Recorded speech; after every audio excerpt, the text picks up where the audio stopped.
It's about time I got the car ready for storm season. It's a 2014 Hyundai Santa Fe with a lot of miles on it already. But it gets me where I'm going. I've never been stuck yet. And I pack a lot of things in it because I not only chase storms, I live in it when I'm on the road. Whether it be storm chasing or photographing landscapes and wildlife out west.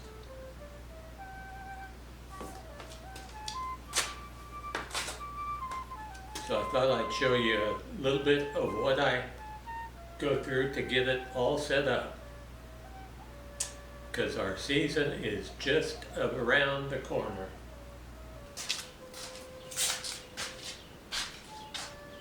First thing I do is set it up so I can put a bed in the back.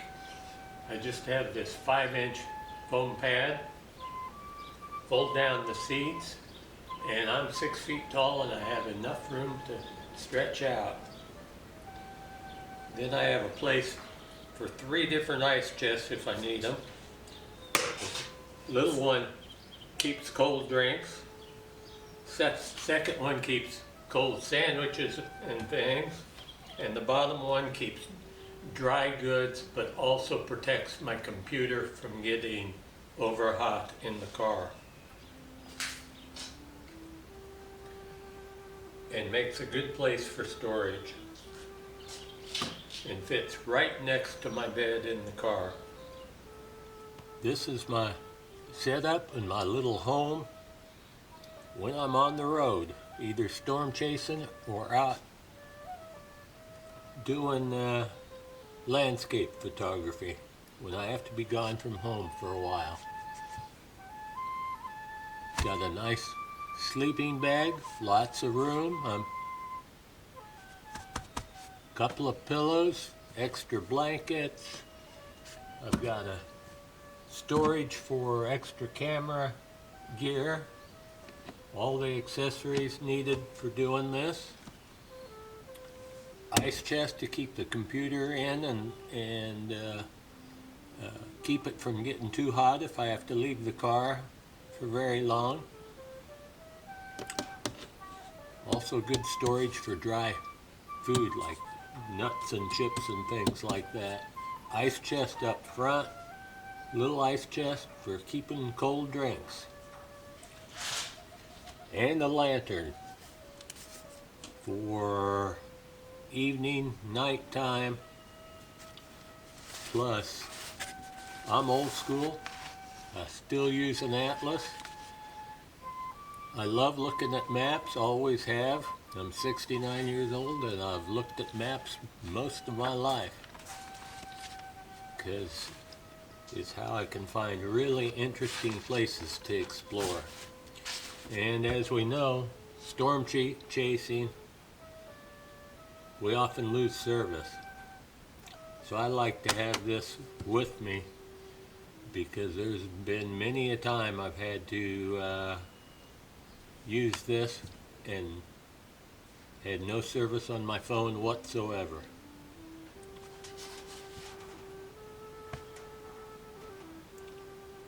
But this is a pretty good little setup.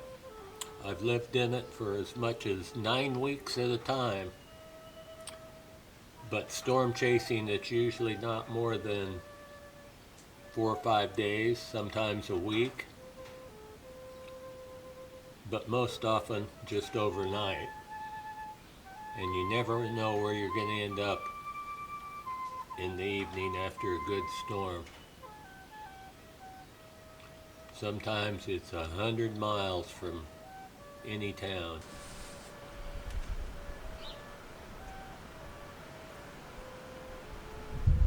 When I'm chasing storms, I like to keep 2 cameras with different lenses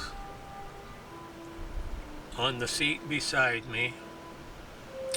And the primary camera I use is the camera that's on the tripod filming this, which is the Canon R6 with a 24-105 lens on it.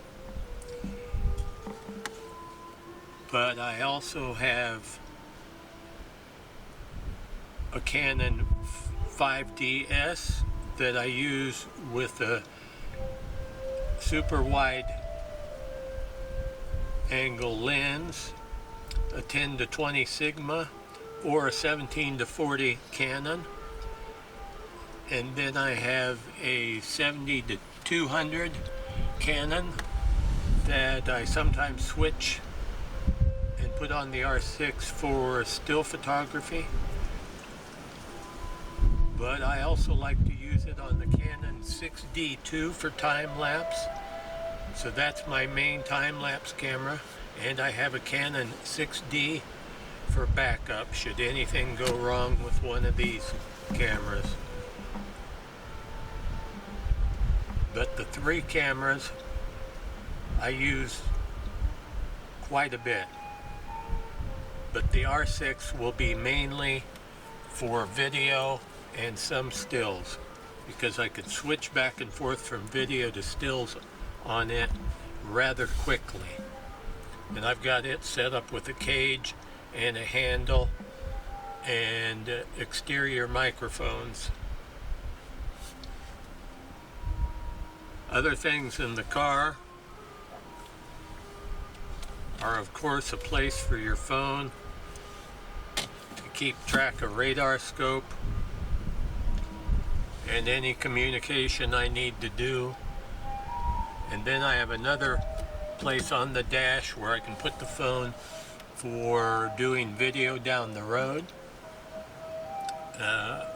with a microphone set up on the dash so that I can record and talk as I'm either going out towards the storm or even in the storm. Other things I keep are a pair of binoculars, sometimes I need. I keep an inverter up here to keep my things charged. I've got batteries that almost always are needing charging. I need my computer charged frequently, pretty much daily. Various things like that. Plus, in storm chasing, you know that sometimes you get wet. Cameras get wet, gear gets wet, you get wet. So I like to keep towels where I can get in the car and dry things off quickly. So I'll have an assortment of towels up here. But that's kind of the way it is. I have battery chargers in various places for the camera batteries. All four of the cameras take the same battery. And then I have camera gear storage back here next to the ice chest, and a place for the tripods. But my bulky video tripod is kind of in the way at times. At night I have to put it up here. But this becomes my office, home, and chasing vehicle. And later in the summer it becomes my home, traveling out west to photograph landscapes, wildlife, the ocean. I love to photograph big waves, so I live out of here.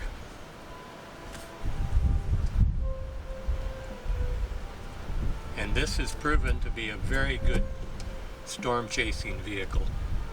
It gets good gas mileage, around 30 miles per gallon, and it's real easy to maneuver. I can turn around really fast if I need to. And we all know sometimes you need to.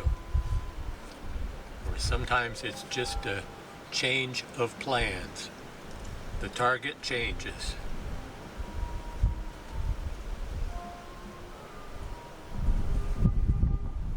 I chase solo. It's not always the best way to go, but I probably coordinate with myself better than with another person.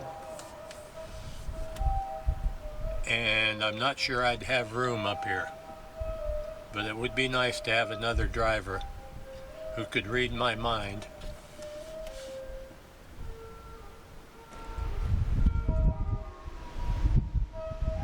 I live in the very center of Kansas, a place called McPherson, out in the country. And McPherson is kind of on the edge, the eastern edge of the High Plains, but it's in the middle of Tornado Alley. So I live in a good place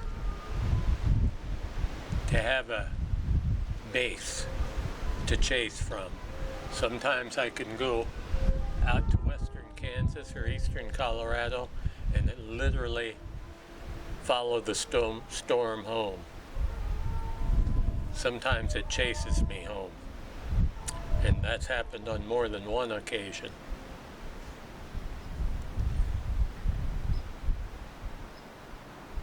But springtime,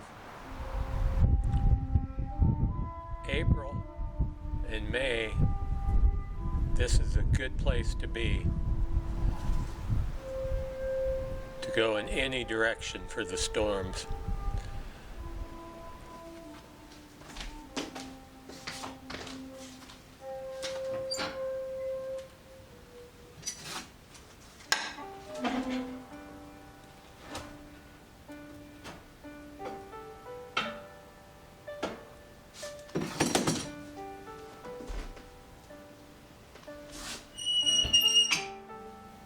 Welcome to my little cabin in the woods on a cold March day.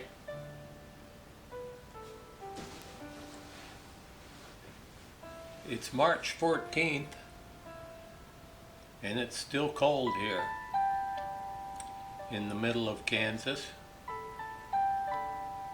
But we know that storms could be coming any time.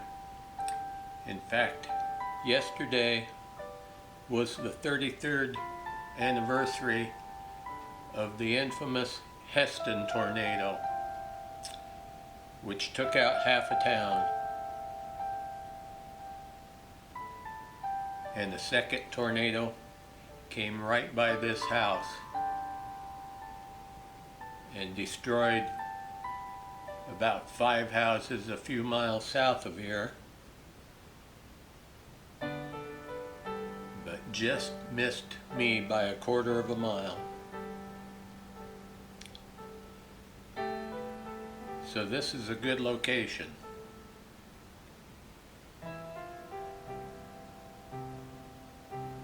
But today was a good day to go ahead and get the car ready.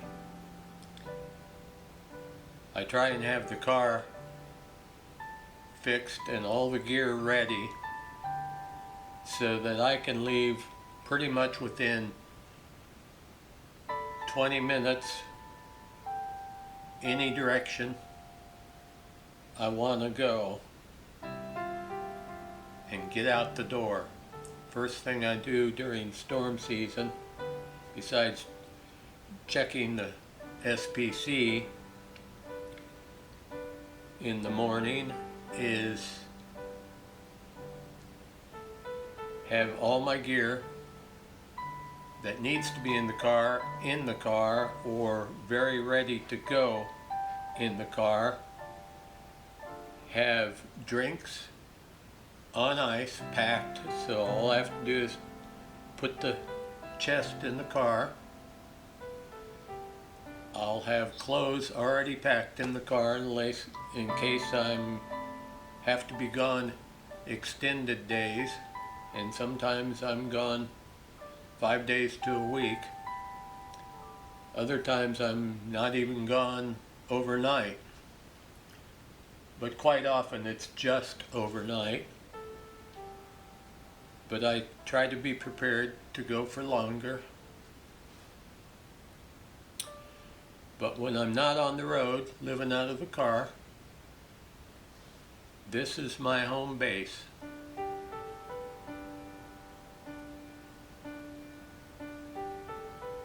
It's 200 miles to the Colorado border, almost 200 miles to the Missouri border, and halfway between Oklahoma and Nebraska.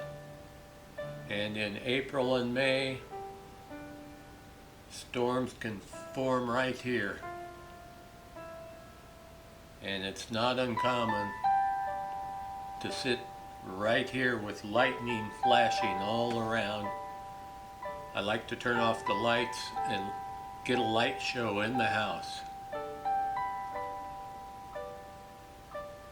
I've also gone right out my driveway before I was storm chasing and had the most beautiful, picturesque tornado right across the road,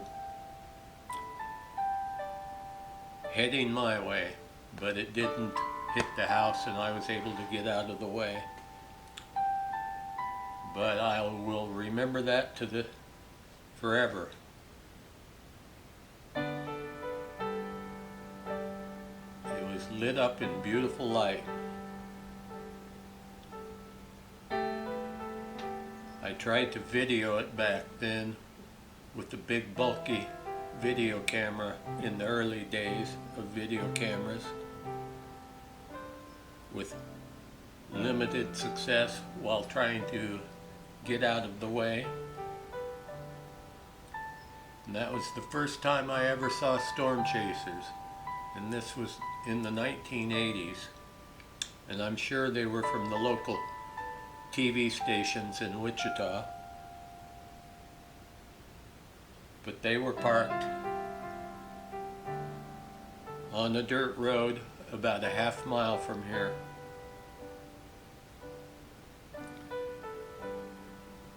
Give me the high plains or the central plains. That's what I like. I like to be able to see with a big wide open vista. Because besides the radar, there's nothing that beats good visuals. So you can see what you're doing and see what's developing. I'm not just going for the tornadoes. I'm going for all the incredible scenes that can be found in but around the storm, on the fringes of the storm.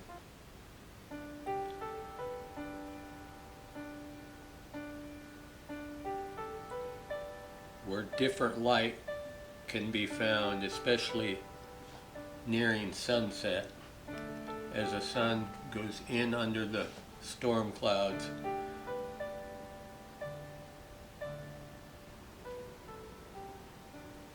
Until next time.